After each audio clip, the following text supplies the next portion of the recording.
Hi everyone, so this is just going to be a very brief how-to video to go over some of our strategies that we have in place for our students as we move into our adding 2-digit numbers.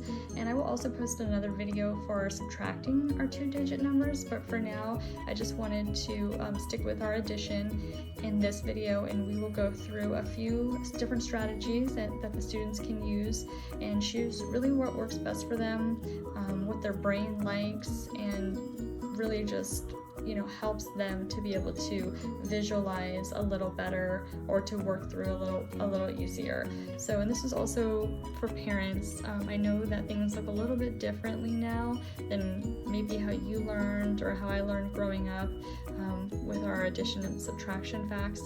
So this is just to bring everybody kind of up to speed and on the same page of how we're doing things. So just real quickly, I just wanted to go through a couple of the examples that we have here for our expanded form. So for our expanded form, we have the example of 16 plus 22. And so what we want to do for our expanded form is really break this apart. So 16, we break apart first, and that's what gives us our 10 plus our 6. And then if we break apart our 22, we have our 20 plus our 2, and we line it up, we line it up this way, and then we have our 6 plus 2, which gives us our 8, plus our 10 plus 20 to give us our 30. 30 plus 8 then is 38. So as you can see, this is just a way for students to really grasp the value of the number by breaking it apart. So by showing 10 plus 6, the student can recognize that we have 1 10 and 6 ones. And for our 22, we have, in that number 22, we have 2 10s plus 2 1s. So that's what helps us kind of, again, wrap our brains a little bit more around what number packs what value. So that's one example. And the next example I wanted to show, because I think it's important that students see this type of problem so they don't get tripped up, because it's a little different. Forgive me here, I'm using one hand. But for our next example, we have 62 plus 18, and we want to break our numbers apart for expanded form. So we have 60 plus 2. Again, we have 6 10s plus our 2 1s, and then for our 18, we have our 10 plus, so our 110 plus our 8 1s.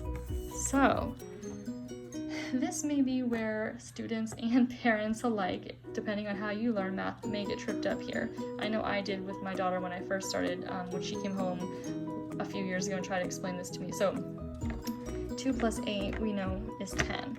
But with this sort of problem, there's no borrowing, there's no trading, there's no borrowing, there's no carrying over. It's not like that format at all. So it's 2 plus 8, and we simply write our, if I can write it nicely, our 10 right there. We just drop it down, and there's no regrouping or carrying over.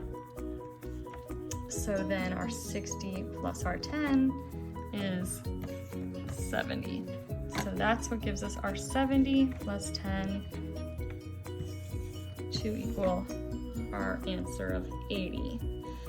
So usually students would get a little tripped up here, wanting to carry the 1 over somewhere, and that's just not how this expanded form strategy works. So again, we just break our 2 numbers apart, and the students are doing very well with their expanded form. Right now, they just seem to really like that format, so I anticipate a lot of them will want to use. Okay, so our next strategy, really quickly, for adding 2-digit numbers is just by using our hundreds chart. Many of the students are really familiar with this. They do really well navigating this resource, so this would be something to suggest to them if maybe they're having a difficult time or they just need a different route to go with. So for example, I will go ahead and use our example A from up here. We'll just we'll ignore the expanded form, but our 16 plus our 22. So for the hundred chart, we will go to the larger number and then add on. So our larger number in this problem would be the 22. So the student can just navigate and look to the number 22, and they could count up 16 to get them to the 38.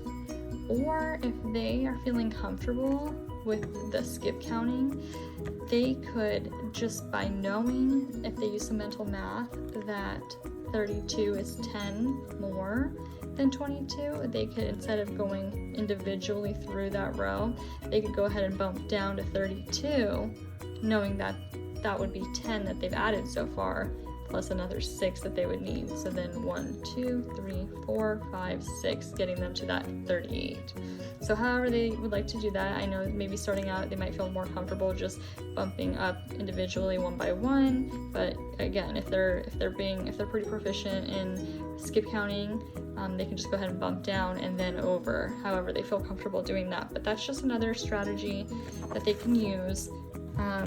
And then we have our drawing a picture. This is also a pretty popular way that students like to do the addition of the 2-digit numbers. And for example, if we had, I think our example problem here is 38 plus 13. Sorry, give me one moment just to get the marker here. 38 plus 13. So we have our addition problem lined up. And then to draw the picture, we would encourage them to use the base 10 block model. And so these represent our 10 sticks. So each of these sticks is worth 10. And then students usually draw X's here for our ones, or they can do the dots, whichever. But we recommend just sticking with like the 10 sticks or hundreds flat. Well, in this case, we wouldn't be using the hundreds flat at this point with our 2-digit numbers, but when that time comes. But for now, we'll use our 10 sticks and our ones. And to solve this, we would first just draw our picture of 38. So we would have 10, 20, 30, our 3 10 sticks, plus our 8 ones. So then we'd have 1, 2, 3, 4, 5, 6, 7, 8. And then we would need to draw a picture representation for our 13 down here. So 13, there's only one 10 in 13, so we have 10, and then 11, 12, 13. So that way the students can then add up from here. They can group all of their 10s together, which they might do at first, and come up with 40. But what we want them to ideally do is bundle the ones first to make sure we can't make another 10 stick. For example, we have 8 here, 9, 10. So if we went ahead, sorry about this drawing, whoops. But if we went ahead and bundled that group of 10 ones, we can actually eliminate that and recreate our drawing with another 10 stick. So then students it would be a little bit more effective for students to count 10, 20, 30, 40, 50, and of course our 1 left over, giving us an answer of 51 there. Okay, so our next strategy is called friendly numbers, and essentially what we're doing with this is we're going to round up to the number that's closest to the next 10, and that will help us add a little bit more efficiently here. So if we have 38, for example, plus 26, we have 38 plus our 26. What we want to do is determine which of these two numbers is closest to the next 10. So 38 or 26. We determine that 38 is closest to our next 10. So we want to write 38 still, but instead of our 26, what we're going to fill in here, since we've determined 40 will be the closest next 10 for 38. We want to know what number needs to go here to make up the difference. So what gets us to that closest, the next closest 10? So 38 plus 2 would get us to that next closest 10. So then we would do, for our second number, we would go ahead and drop our 26 down. And then what we need to do is actually subtract, but we would subtract the same number as we entered here. So 2 would equal 26 minus 2 would equal 24. And then we would use this number and this number to create our new addition sentence. So it would be 40 plus our 24, and that would then give us our answer of 64. So for our last strategy for adding our 2-digit numbers, we have the number line. So the number line is, in my opinion, something that the students really love to use, or they just totally steer away from it. So it's really up to them and, you know, what works well for their brain.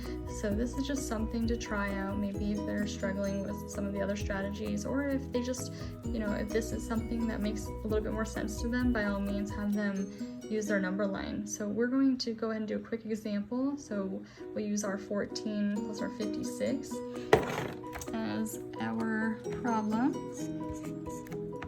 14 plus 56, and then what we want to do here first is we want to circle the larger number in our equation. So 14 and 56, our larger number being our 56.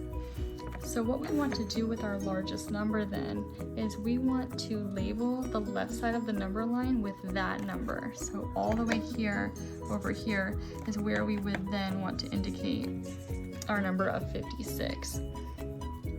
And then we want to go ahead and look at our smaller number now, and we want to underline the digit in the tens place. So for our tens, we will go ahead and use our red. So here's our digit in the tens place. And that will tell us how many times we need to jump by tens to the right of the number line. So we'll start at our 56, and our 1 tells us to jump only 1 time by tens.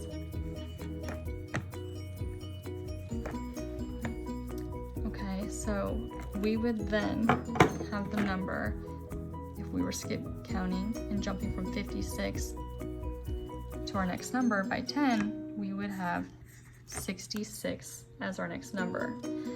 So we're not finished quite yet. We need to then come back to our smaller number, look at our digit in our ones place, and then we need to jump by ones that many times as indicated in the ones place. So we would have 4 more individual jumps to do. So then from 66, we would have 1, 2, oops, I ran out of space here, 3, I'll make my number line a little bigger, 4. So then,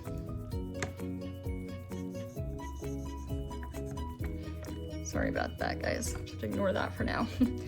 So 66 was the number that we landed on from jumping by tens, and then we needed to count up 4 more. So just counting up from 66, 4 more would be 67, 68, 69, ending at 70.